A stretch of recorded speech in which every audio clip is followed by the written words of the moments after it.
আমাদের দেশে কিছু কিছু মানুষের চেলায় কামড়ানোর মতন বিষ ওঠে। জি, চেলায় কামড়ানোর মতন বিষ ওঠে। যখনই মাথায় বিষ ওঠে তখন বলে মুসলমান মৌলবাদ। যখন মাথায় বিষ ওঠে তখন বলে এরা লড়াকু জাতি। যখন মাথায় বিষ ওঠে এদের, তখন এরা বলে যে মুসলমান এরা হলো পশ্চাৎপদ জাতি। যখন মাথায় বিষ ওঠে তখন বলে মুসলিম পার্সোনাল ল উৎখাত করো। যখন মাথায় বিষ ওঠে তখন বলে কোরআন প্রচার বন্ধ করো। যখন মাথায় এদের বিষ ওঠে তখন বলে মসজিদগুলো অস্ত্র কারখানা। যখন এদের মাথায় বিষ ওঠে তখন বলে মাদ্রাসাগুলো সন্ত্রাসী শিক্ষা দেওয়া হয়। নাউজুবিল্লাহ বলে, আরেকটু জোরে বলে। আমি ভারতবর্ষের এই মিথ্যাচার সাংবাদিকতা যারা করে, জি, এদেরকে কণ্ঠজ্ঞান দেওয়ার জন্য বলছি। মনে রাখবেন, জার্নালিস্ট, সাংবাদিকতা একটা পবিত্র আদর্শ। সাংবাদিকতা একটা সত্য সংবাদ প্রচারের গুরু দায়িত্ব। সাংবাদিকতা হলো একটা পবিত্র, প্রকৃতপক্ষে একটা সত্য বার্তা প্রচারের একটা জিম্মাদারি। সুতরাং আজকে যারা ভারতবর্ষের সাংবাদিকতা করতে যে মিথ্যাচার করে এবং মসজিদে অস্ত্র কারখানা, মাদ্রাসায় সন্ত্রাসী শিক্ষা দেওয়া হয়, এই জাতীয় মিথ্যা অপপ্রচার করে করে একটি জাতিকে, ভারতবর্ষের দ্বিতীয় বৃহত্তম সংখ্যাগরিষ্ঠ নাগরিক মুসলমানদেরকে যারা এও লাঞ্ছিত করতে যায়, মুসলমানদেরকে যারা কোণঠাসা করতে যায়, মুসলমানদেরকে যারা বিষ বাক্যে বিদ্ধ করতে যায়, আমি এদেরকে কণ্ঠজ্ঞান দেওয়ার জন্য বলছি, তোমরা মসজিদ সম্পর্কে ন্যূনতম কণ্ঠজ্ঞান রাখো না। মসজিদে অস্ত্র কারখানা আছে, মসজিদে এক আল্লাহর ইবাদতের জন্য, মসজিদ আল্লাহর জিকিরের জন্য, মসজিদ আল্লাহর নামাজের জন্য, মসজিদ তাসবিহ তেলাওয়াতের জন্য, মসজিদ মুরাকাবা মুশাহাদা ধ্যান মগ্ন হয়ে আল্লাহকে পাওয়ার জন্য মসজিদ। জি, মিথ্যুকের দল, অপপ্রচারকের দল, অশান্তি প্রিয় সাংবাদিকের দল যারা এই মিথ্যাচার করে এবং ফেক নিউজ, মিথ্যা খবর প্রচার করে করে আর এক জাতিকে উস্কানি দেয়, ভাই নিশ্চিত এরা মনে রাখুন, এদের খবর আছে, এদের পরিণতি ভয়ঙ্কর। আমি সাবধান করতে চাই, আপনারা আপনাদের সাংবাদিকতার পবিত্রতা রক্ষা করুন। জি, কিছুদিন আগে শুনছিলেন না যে বাংলাদেশে হিন্দু ভাইদের অস্তিত্ব রক্ষা বড় কঠিন হয়ে গেছে? মিথ্যা কথা, ওভার 100% মিথ্যা কথা। বাংলাদেশের হিন্দু ভাইয়েরা যথেষ্ট আদরে, সমাদরে এবং মুসলমানদের সহানুভূতিতে তারা বাংলাদেশে উদার প্রাণে বাস করছে। জি, দেখুন, মায়ের থেকেও মাসির দরদ বেশি। বাংলাদেশের হিন্দুরা, হিন্দু ভাইয়েরা শান্তিতে পুজো পার্বণ করছে, শান্তিতে তাদের ধর্মীয় আচার অনুষ্ঠান করছে, মুসলমানরা তাদেরকে পাহারাদারি করছে। আর এখানকার কটা সাম্প্রদায়িক রয়েছে, তাতে দু একটা রাজনৈতিক কুসংস্কার আচ্ছন্ন নেতা জুটেছে, যারা শুধুমাত্র উস্কানি দিয়ে দিয়ে ভারতবর্ষের পবিত্রতা নষ্ট করছে, হিন্দু মুসলিমের ভ্রাতৃত্ব বোধ নষ্ট করছে। ভারতবর্ষের কোন রাজনৈতিক দলের কুখ্যাত এক নেতা এইরকম উস্কানি দিয়ে দিয়ে হিন্দু মুসলমানের বিভেদ সৃষ্টি তৈরি করতে চেষ্টা করছে। তাদের নাম নিতেও আমার ঘৃণা লাগে। এরা মানুষের চামড়া পরে হিংস্র বাঘের থেকেও জঘন্য আচরণ করছে। এরা মানুষের চামড়া পরে সিংহর থেকেও ক্ষিপ্র। এরা মানুষের চামড়া পরে কুত্তার থেকেও জঘন্য। যারা মানুষের মাঝে, জি ভাই, ধর্ম ভিত্তিক আলাদা হতে পারে, হিন্দু মুসলিম, মানুষ ভিত্তিক আলাদা নয়, রক্ত ভিত্তিক আলাদা নয়, ব্যবহার ভিত্তিক আলাদা নয়, ব্যবসা ভিত্তিক আলাদা নয়, রাজনৈতিক ভিত্তিক আলাদা নয়, সমাজ ভিত্তিক এরা আলাদা নয়, অর্থনীতিতে আলাদা নয়। ধর্মের জায়গা যে যার জায়গায়, কথা বলে। সুতরাং রাজনৈতিক আর অরাজনৈতিক ব্যক্তিত্ব যারা যারা একটা জাতিকে কালিমা লেপন করে, একটা জাতির প্রতি বিশুদ্ধার করে, একটা জাতির প্রতি সাম্প্রদায়িক উস্কানি দিয়ে দিয়ে যারা ভারতবর্ষের মিলনের ক্ষেত্রে বিচ্ছেদ, ভারতবর্ষের খণ্ডতার ভিতরে অখণ্ডতা আনতে চাইছে, হিন্দু মুসলিম জৈন খ্রিস্টানের মিলন মেলা ভারত, এর মাঝে যারা বিভেদের আগুন জ্বালাতে চেষ্টা করছে, আমি সারা ভারতবর্ষে সর্বধর্মের লোকেদেরকে বলবো যে আপনারা এই কুরুচিকর মন্তব্য থেকে বাঁচুন এবং নিজেরা নিজেদের জায়গায় সর্বধর্মের মাঝে ভ্রাতৃত্বের মেলবন্ধন বজায় রাখুন। তাতে রাজনীতি, সমাজনীতি, অর্থনীতি, ব্যবসা নীতি, সমাজনীতি সবগুলোই শান্তির সঙ্গে চলবে। ভাই, এরা জানেন এরা নিজেরা সন্ত্রাস সৃষ্টি করে আর দোষ দেয় দাড়িওয়ালা টুপিওয়ালা মাদ্রাসায় পড়ায় ছাত্র আলেমদের।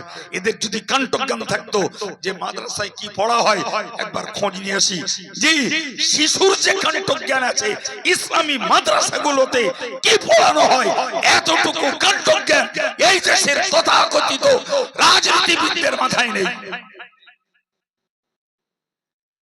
জি নাম বললে প্রত্যেকটা মানুষ, ছেলে বুড়ো মাঝ বয়সী বাচ্চা সবাই জেনে ফেলবে যে এই সেই জন্তু যে মুসলমানদের বিরুদ্ধে বিশুদ্ধার করে সাম্প্রদায়িকতার বিষ বাক্য তুলে তুলে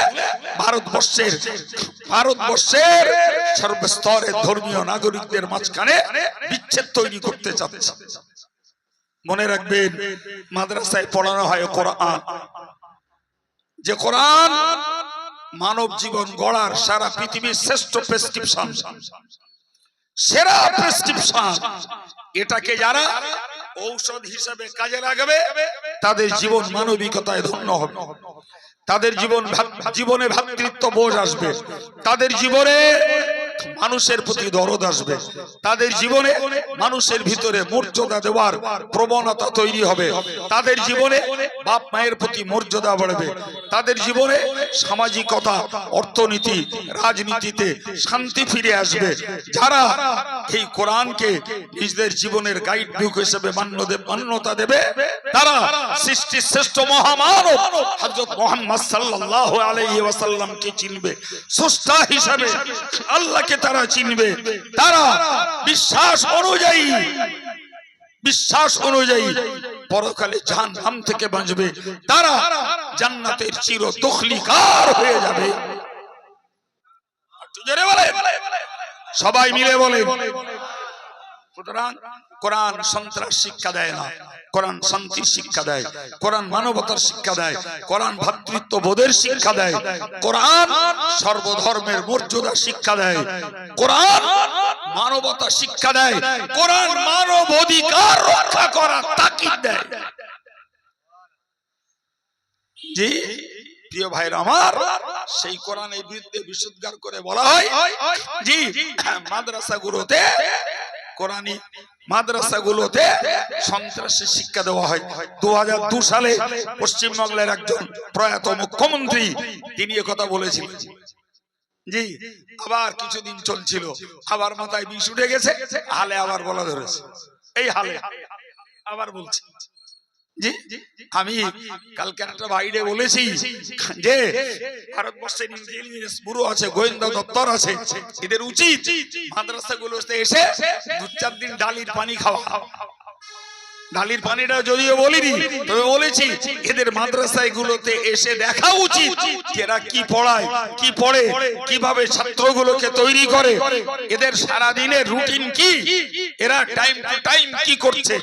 ভাই যেখানে মাদ্রাসায় সকালবেলা উঠে ফজরের নামাজ হয়, তারপরে কোরআন তেলাওয়াত হয়, তারপরে ছেলেরা পড়তে বসে, তারপরে টিফিন করে, 8টা বাজলে ক্লাসে বসে, জি 1:30 পর্যন্ত ক্লাস করে, জোহরের নামাজ পড়ে, খায়, বিশ্রাম করে, আসর বেলা মাঠে ঘাটে একটু টাইম পাস করে, মাগরিবের নামাজ পড়ে, আবার পড়তে বসে, জি 8:30 বাজলে খেয়ে নেয়, আবার এশার নামাজ পড়ে, এরপরে আবার পড়তে বসে, রাত 12টা 1টা 1:30 2টো। যে যেমন ব্রেনি, যে যেমন সে তেমন ক্লাস পড়াশোনা করে, আবার একটু বিশ্রাম করে সকালবেলায় আবার উঠে ফজরের নামাজ পড়ে, জি কেউ তাহাজ্জুদ পড়ে রাতের বেলা। এই চলে যাদের দৈনিক রুটিন। ভাই এরা সন্ত্রাসের ট্রেনিং নেয় না কখন? বলেন না, এরা সন্ত্রাসের ট্রেনিং নেয় না কখন? জি সারা ভারতবর্ষ জুড়ে 30,000-এর বেশি মসজিদ আছে। সুবহানাল্লাহ বলেন। এই মসজিদগুলো রুটিন কি? মসজিদগুলো রুটিন, ফজর বেলা মুয়াজ্জিন সাহেব দরজা খুলে আজান দেয়, মুসল্লিরা এসে ফজরের জামাতে নামাজ পড়ে তাসবিহ তেলাওয়াত করে, কেউ চলে যায়, কেউ বসে বসে জিকির করে করে ইশরাকে নামাজ পড়ে বাড়ি যায়। জোহর পর্যন্ত মসজিদ তালা মারা। জোহরে আজান হলো, দরজা খুললো, নামাজ হয়ে গেল, জি মুয়াজ্জিন আছেন, ইমাম আছেন, দরজা খোলা রইল।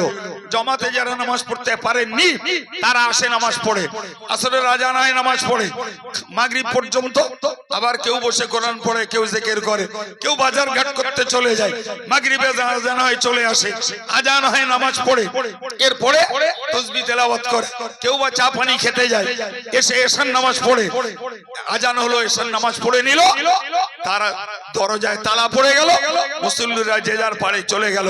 এরা অস্ত্র ট্রেনিং নেলে কখন?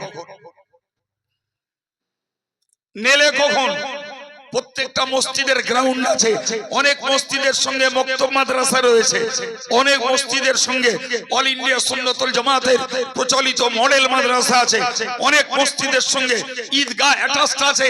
সারা ভারতবর্ষের কোন ধর্মের নাগরিক যদি একবার সত্য একটা রেকর্ড করে দেখাতে পারে যে অমুক মসজিদে নামাজের পরে কি রাত্রিতে এসার পরে এখানে জঙ্গি প্রশিক্ষণ চলছিল, তাহলে আমি আব্দুল কাইয়ুম মুসলমানদের একজন নাগরিক দায়িত্বশীল খাদেম হিসেবে বলছি, সেই মসজিদকে সবার আগে আমি আন্দোলন করে তালা মেরে দেবো। নারায়ে তাকবীর, নারায়ে তাকবীর, অল ইন্ডিয়া সুন্নাতুল জামাত। তাই ভারতবর্ষের সাংবাদিকদের যারা মিথ্যাচার করে, ফেক নিউজ যারা প্রচার করে, জি একটা জাতির বিরুদ্ধে বাকি জাতিকে উস্কানি দেওয়া হচ্ছে, বিদ্বেষ তৈরি করা হচ্ছে, বিভেদ সৃষ্টি করার অপচেষ্টা, রণকৌশল তৈরি করা হচ্ছে, এদেরকে আমি ভদ্রতার সঙ্গে সাবধান করছি। জ্ঞানকাণ্ড জোগাড় করুন, মাদ্রাসাগুলো কি হয় দেখুন, মসজিদগুলো কি হয় দেখুন। জাতির বিরুদ্ধে জাতিকে লড়ে দিয়ে দেশকে শান্তিতে রাখা যাবে না, দেশ শান্তিতে থাকবে না, কোন নাগরিক শান্তিতে থাকতে পারবে না। সুতরাং আমরা চাই ভারতের অখণ্ডতা, আমরা চাই ভারতের সাম্প্রদায়িক সম্প্রীতি, আমরা চাই ভারতবর্ষের সর্বধর্মের প্রীতির মাঝখানের মিলন ক্ষেত্র।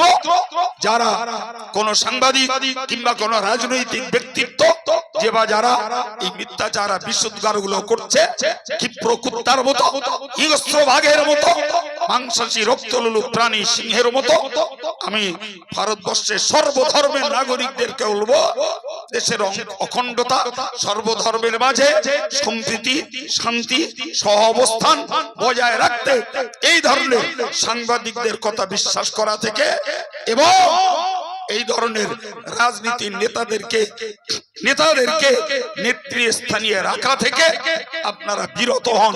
তা না হলে দেখুন, একটি জাতকে দমিয়ে দিয়ে আর একটা জাতি শান্তি পেতে পারে না। বাবা এই পারে কি? সবার দরকার আছে, সবার দরকার আছে। মুসলমান যদি পিছিয়ে পড়া পশ্চাৎ জাতি হয়, তোমারটা ধরিয়ে নিলাম ভাই, তবুও তুমি মনে রাখো তোমার গালিটা ধোলাই করার জন্য একটা মুসলিম কুলিরও দরকার আছে, তোমার ক্ষেতের ধানটা তোলার জন্য মুসলিম একটা লেবারেরও প্রয়োজন আছে, তোমার কারখানায় শিল্পে কাজ করার জন্য মুসলিম একজন কর্মচারীর প্রয়োজন আছে। জি, আর যদি মুসলমানকে মনে করো না এরা শিক্ষায় এগিয়েছে, মুসলমান মাস্টারও আছে, ডাক্তারও আছে, ব্যারিস্টারও আছে, জি মুসলমান উকিলও আছে, মুসলমান রাজনীতিবিদও আছে, কি গো নাই বাবা? জোরেবা আছে না নাই? জি, মুসলমান বড় ব্যবসায়ীও আছে, মুসলমান সামাজিক নেতৃত্ব আছে। সুতরাং একটি জাতিকে এভাবে বিষাক্ত বাক্য প্রয়োগ করে, মিথ্যা সাংবাদিকতা করে, সাম্প্রদায়িক উস্কানি দিয়ে দেশটার উন্নতিকে ব্যাহত যারা করছে, এদের থেকে সারা ভারতবর্ষের সর্বধর্মের মানুষকে আমি নিবেদন রাখবো, আপনারা এই জাতীয় পশুভিত্তিক নেতা থেকে সাবধান হয়ে যাবে। প্রিয় ভাই আমার, আমি বলতেছিলাম কোরআনের কথা, আনুষঙ্গিক বলেছি। মাদ্রাসায় কোরআন শিক্ষা ছাড়া অন্য শিক্ষা দেওয়া হয় না, এখানে জঙ্গি তৈরি হয় না, মসজিদে আল্লাহর ইবাদত হয়, সেখানে অস্ত্র ট্রেনিং হয় না। কথাগুলো আনুষঙ্গিক বুঝিয়েছি। যারা এই মিথ্যাচার গুলো করছে তাদেরকে ধিক্কার জানিয়ে আমি আমার শালীনতার ভাষায় প্রতিবাদ করেছি। জ্ঞানীদের জন্য ইশারা যথেষ্ট।